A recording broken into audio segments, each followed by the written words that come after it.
Fala pessoal, sejam bem-vindos a mais um vídeo da Enciclopédia Criminal. Hoje nós trouxemos o caso de um dos primeiros serial killers da América, H.H. Holmes.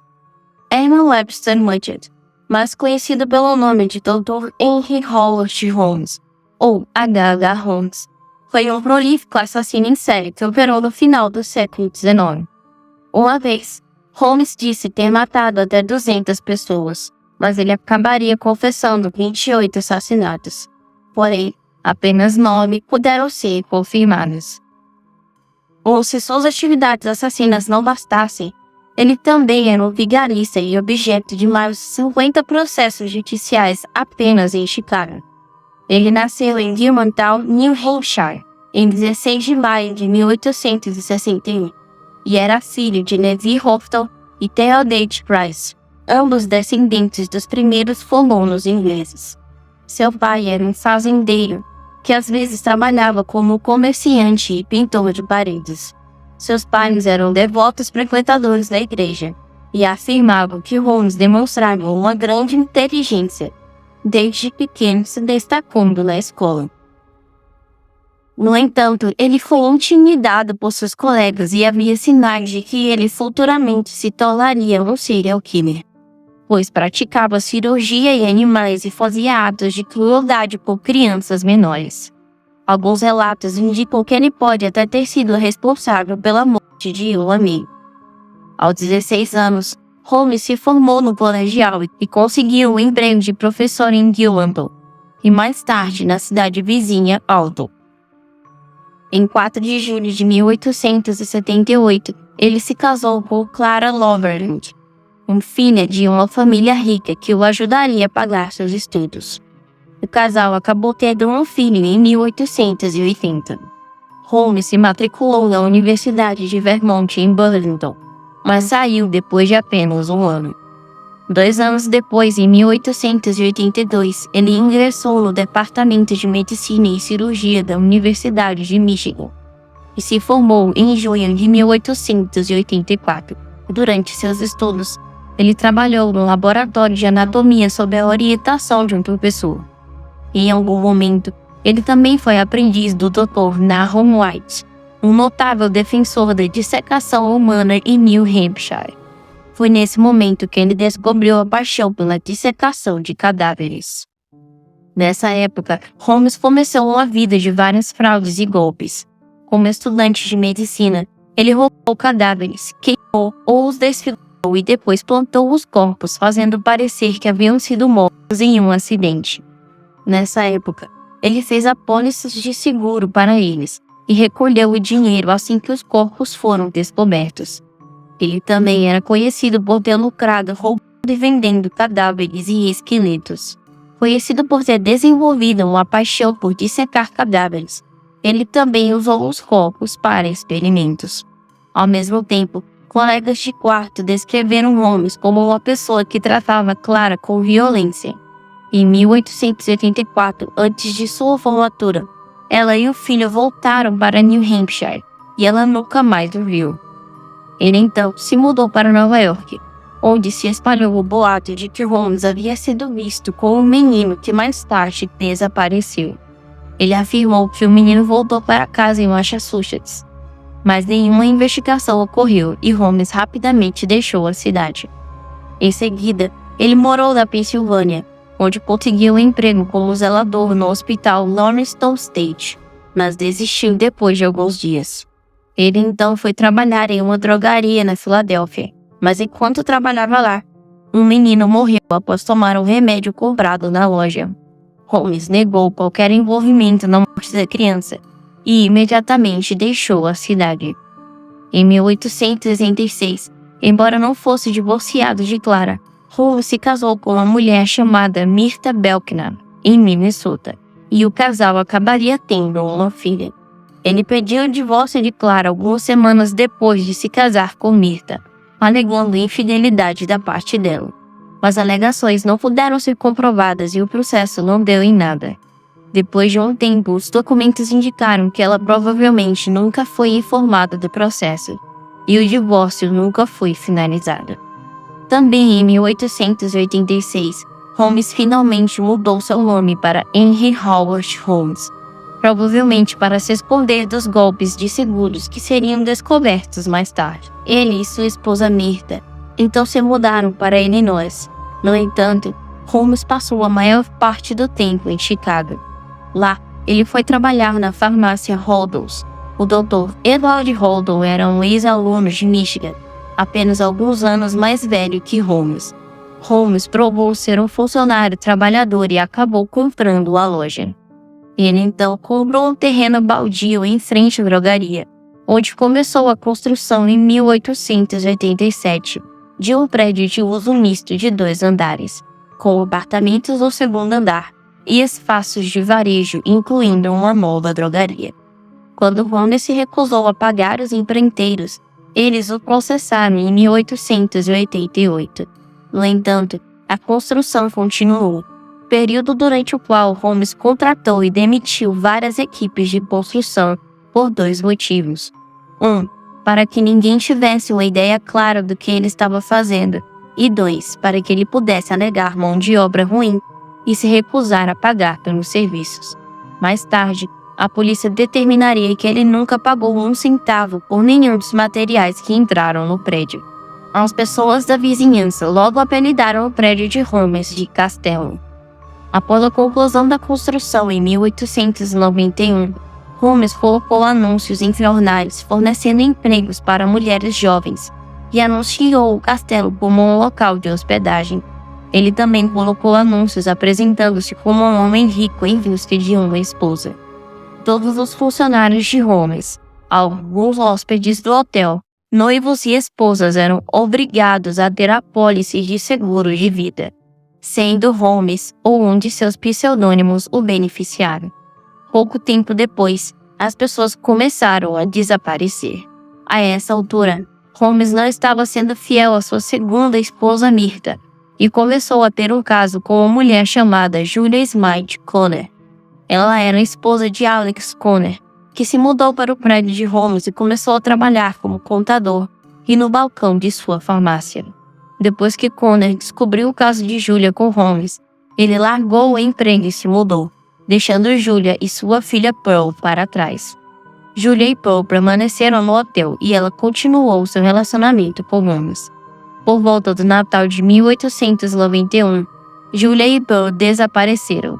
Provavelmente foram seus primeiros assassinatos conhecidos. Holmes alegaria mais tarde que Julia havia morrido durante um aborto, embora o que realmente aconteceu com as duas nunca tenha sido confirmado. Em 1892, Holmes acrescentou um terceiro andar ao seu prédio, dizendo aos investidores e fornecedores que pretendia usá-lo como um hotel durante a próxima exposição colombiana mundial, embora a parte do hotel nunca tenha sido concluída. Fornecedores de móveis descobriram que Holmes estava escondendo seus materiais, pelos quais ele nunca pagou, em salas e passagens escondidas por todo o prédio. A busca deles virou notícia e os investidores do hotel planejado desistiram do negócio. Em maio de 1892, outra garota chamada Emmeline Cigrande começou a trabalhar no prédio e desapareceu em dezembro. Outra garota da vizinhança chamada Edna Van Tassel também desapareceu na mesma época e foi considerada outra vítima em potencial. Na época, Holmes conheceu Benjamin Peterson, quando ele colocou um anúncio em busca de carpinteiros. Peterson também era um criminoso mesquinho e alcoólatra.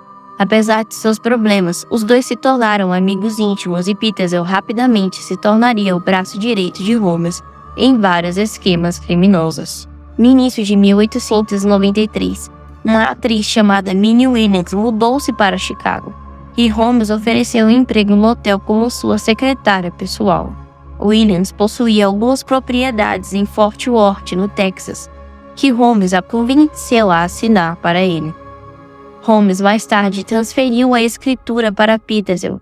Em maio de 1893, Holmes e Williams se apresentaram como marido e mulher e alugaram um apartamento no Lincoln Park de Chicago. A irmã de Minnie, Nanny, veio visitá-la e em julho ela escreveu à tia que planejava acompanhar o irmão Harry à Europa. Nem Minnie nem Nanny foram vistas depois de 5 de julho de 1893. Em 1893, Chicago recebeu a honra de sediar a Feira Mundial, um evento cultural e social para comemorar o 400º aniversário da descoberta da América por Colombo. O evento foi programado de maio a outubro e atraiu milhares de pessoas de todo o mundo. Durante esse tempo, Holmes abriu sua casa como um hotel para visitantes. Alguns nunca mais seriam vistos. Para aproveitar melhor o fluxo de turistas de Chicago, Holmes anunciou no jornal.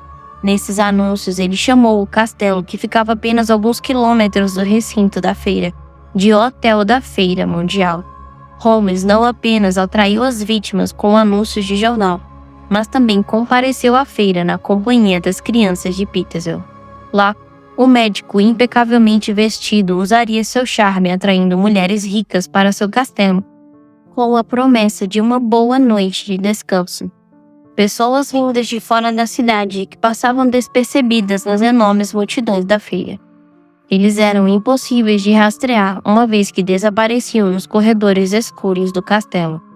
A lista de desaparecidos no encerramento da feira era longa, e a maioria suspeitava de um crime. Quantos deles foram vítimas de Holmes é um mistério, mas nada menos que 50 pessoas foram denunciadas à polícia como desaparecidas, foram rastreadas até o castelo, onde seus rastros terminaram. Em 13 de agosto de 1893, o terceiro andar do prédio de Holmes pegou fogo. Felizmente, apenas algumas pessoas estavam no prédio. Todos os funcionários e residentes de longa data conseguiram sair. Holmes havia feito apólices de seguro do prédio com pelo menos 4 empresas, todas as quais o processaram prontamente em vez de pagar. Com as seguradoras pressionando para processar Holmes por incêndio criminoso, Holmes deixou Chicago em julho de 1894. Ele reapareceu em Fort Worth, procurando construir na propriedade que Minnie Williams havia transferido. Nesse mesmo mês, no entanto, ele foi preso e encarcerado brevemente pela primeira vez, sob a acusação de vender bens hipotecados em St. Louis, no Missouri. Enquanto estava preso, ele puxou conversa com um fora da lei condenado chamado Marion Hedgefeld, que cumpria uma sentença de 25 anos. Holmes elaborou um plano para enganar o assegurador em $10.000, fazendo uma apólice para si mesmo e fingindo sua morte. Ele então prometeu a Marion uma comissão de $500 em troca do nome de um advogado confiável. Com o nome de Jephthah Howe, Holmes começou a planejar sua própria morte depois que foi libertado por fiança. No entanto, o plano falhou quando a seguradora suspeitou e se recusou a pagar. Holmes não pressionou a reivindicação. Em vez disso, ele elaborou um plano semelhante com seu amigo Benjamin Petersville. Petersville concordou em fingir sua própria morte para que sua esposa pudesse receber uma apólice de seguro de vida de $10.000, que seria dividida com Holmes e o advogado Jephthah Howe. O esquema que aconteceria na Filadélfia exigia que Petersville se estabelecesse como um inventor, sob o nome de B.F. Perry, e então fosse morto e desfigurado em uma explosão de laboratório. Holmes deveria encontrar um cadáver apropriado para desempenhar o papel de Petersville. Em vez disso, Holmes matou Petersville, deixando-o inconsciente com clorofórmio e colocando fogo em seu corpo. Holmes começou a cobrar o pagamento de seguro com base no cadáver genuíno de Petersville. Ele então passou a manipular a esposa inocente de Petersville para permitir que 3 de seus 5 filhos estivessem sob sua custódia. A filha mais velha e o bebê permaneceram com a senhora Petersville, enquanto Holmes e os 3 filhos de Petersville viajaram pelo norte dos Estados Unidos e para o Canadá. Simultaneamente, ele acompanhou a mãe das crianças ao longo de uma rota paralela, o tempo todo usando vários pseudônimos e mentindo para ela sobre a morte de seu marido, alegando que seu marido estava em Londres.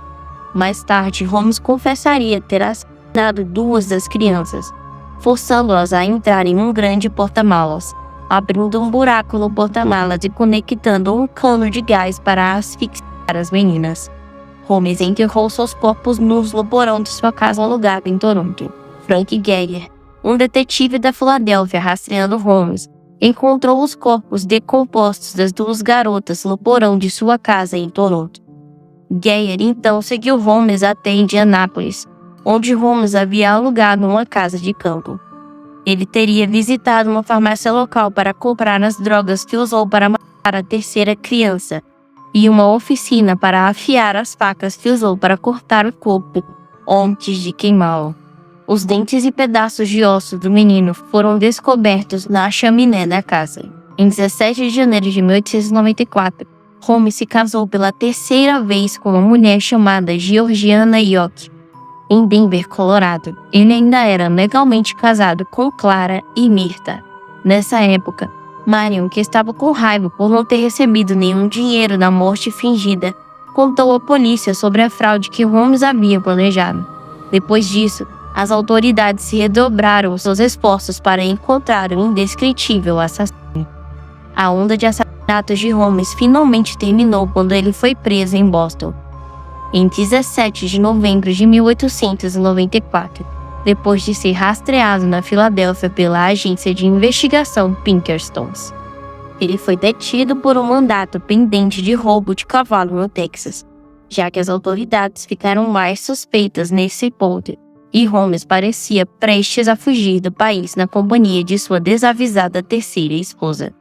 Durante seu tempo sob custódia, Holmes inicialmente alegou não passar de um fraudador de seguros, admitindo ter usado cadáveres para fraudar seguradoras de vida várias vezes na faculdade.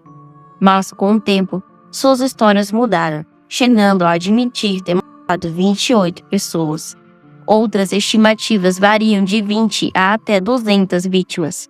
Enquanto estava preso, Holmes recebeu $7.500, cerca de $216 mil nos dias atuais. Esse valor foi dado a ele pelos jornais Hearst, em troca de sua confissão, muitas das quais foram consideradas mentiras. Holmes deu vários relatos contraditórios de sua vida, inicialmente alegando inocência e depois que estava possuído por Satanás. Muitas das suas mentiras tornaram difícil para os investigadores determinar a verdade. Com Holmes atrás das grades, a polícia de Chicago começou a investigar o prédio de Holmes. O andar térreo do edifício foi dividido em espaços comerciais comuns, incluindo joalheria, farmácia, ferraria, barbearia e restaurante. O terceiro andar consistia em apartamentos, escritórios e aposentos de Holmes.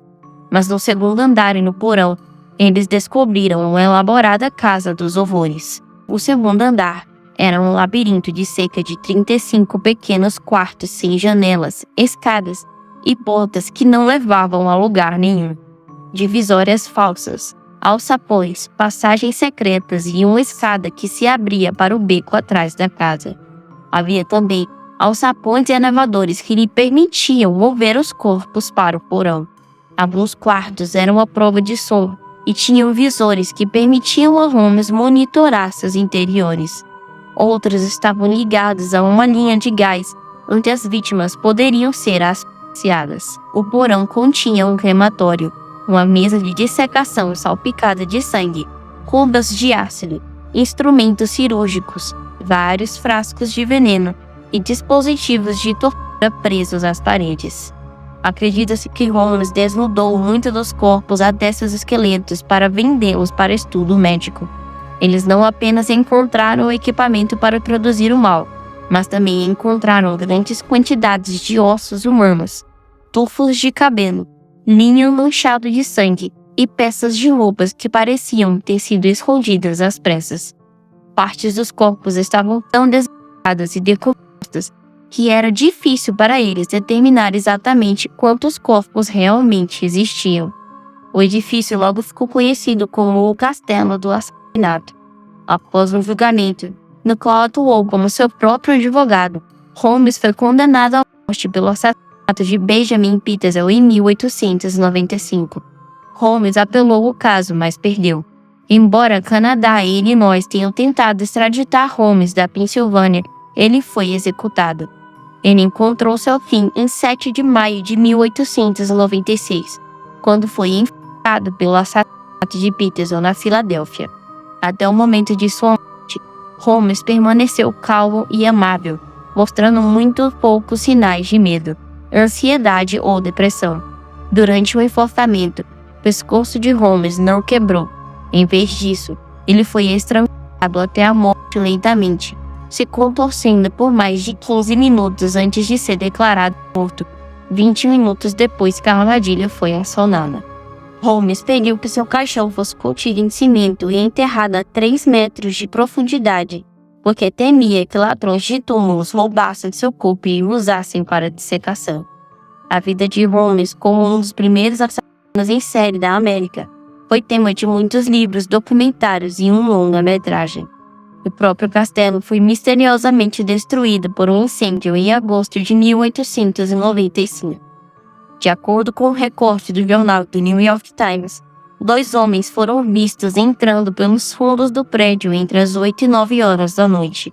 Cerca de meia hora depois, eles foram vistos saindo do prédio e fugindo rapidamente. Após várias explosões, o castelo pegou fogo. Posteriormente, os investigadores encontraram uma lata de gasolina meio vazia sobre os degraus do fundo do prédio. O prédio sobreviveu ao incêndio e permaneceu em uso até ser demolido em 1938. O local é atualmente ocupado pela filial Englewood do Serviço Postal dos Estados Unidos. Se vocês gostaram desse vídeo e querem ver mais conteúdos como esse, não se esqueçam de deixar um like e se inscrever no canal para não perderem nenhuma das nossas atualizações. Se vocês tiverem alguma sugestão de tema para os próximos vídeos, deixem aqui nos comentários que eu vou adorar saber a opinião de vocês. Obrigada por assistirem e nos vemos no próximo vídeo.